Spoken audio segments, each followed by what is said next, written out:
About a week ago, the FBI arrested the man who allegedly owned Silk Road, an online source of illegal drugs that accepted only bitcoins.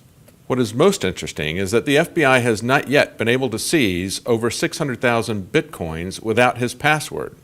The FBI can't crack it, or maybe they don't want to crack it. Maybe they want to use it as an excuse to try to shut down Bitcoin. While the war on drugs has been an absolute failure by any metric, the war on property rights and the war on due process has been a resounding success for the feds. We've seen an abuse of civil forfeiture without due process, without people being charged with the crime. In many cases, the people who have their property seized are never charged with a crime. So one of the key reasons to stop prohibition is the ludicrous unconstitutional extremes the government has taken in property seizures. But it isn't just that bitcoins are hard for the feds to seize. They also offer something that feds hate even more, and that's privacy. Under the Bank Secrecy Act, financial institutions are required to report transactions to the feds and must also, quote, know, in other words, verify, customer identities. In other words, the Bank Secrecy Act means there is no secrecy with banks. But as we've seen with HSBC, when large banks know their customers are drug cartels or terrorists, the feds leave them alone if they're a big bank that supports the central bank fiat money scheme. HSBC was caught laundering money for Sinaloa and Zeta drug cartels.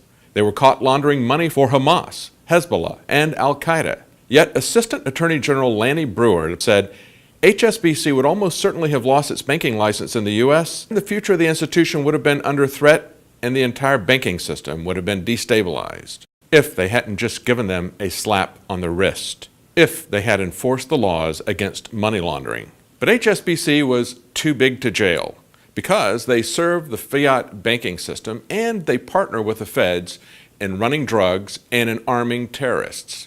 The feds hate Bitcoin because it serves as an alternative to their banking system and their control.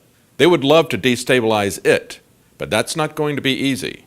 If the government tries to shut down Bitcoin like they did Liberty Reserve, they're going to have a problem. There is no single person for them to move against like Budofsky at Liberty Reserve. Bitcoins are both anonymous and decentralized, so it'll be very difficult for the feds to try to shut it down. If they do, they will drive it underground. But if they can get a hold of the 600,000 Bitcoins, which are 5% of the outstanding total of Bitcoins at the time, they could try to destabilize it. Good luck with that. It will be very transparent if they try. For InfoWars Nightly News, I'm David Knight.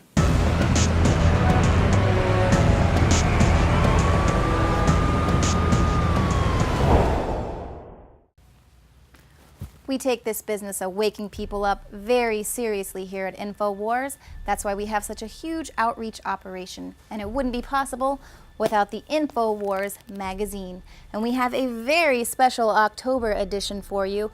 We're going to make it super easy for you to get interactive with your friends and family by giving you these lovely cutout masks. Not one, but two very scary educational tools for you to hit the street. Join with the collective. Just go to sleep, and when you awaken, it'll be no more free will. And whatever you do, don't get a copy of October's special Infowars.com magazine. Whatever you do, don't resist. Give in.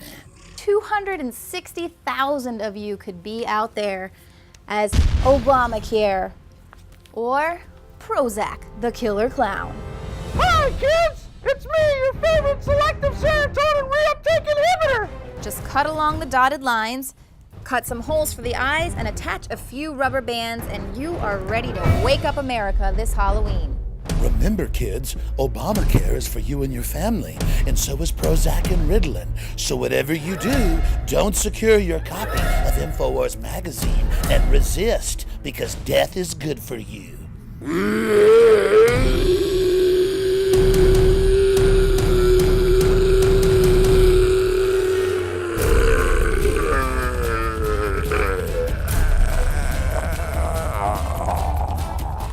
You can pick up your copy today at the InfoWars store. You can always buy these in bulk at cost, and for a limited time, the annual subscription is just $39.95. Call now because operators are standing by. Obama will love you. Because people need to know that Obamacare is bone-chillingly frightening.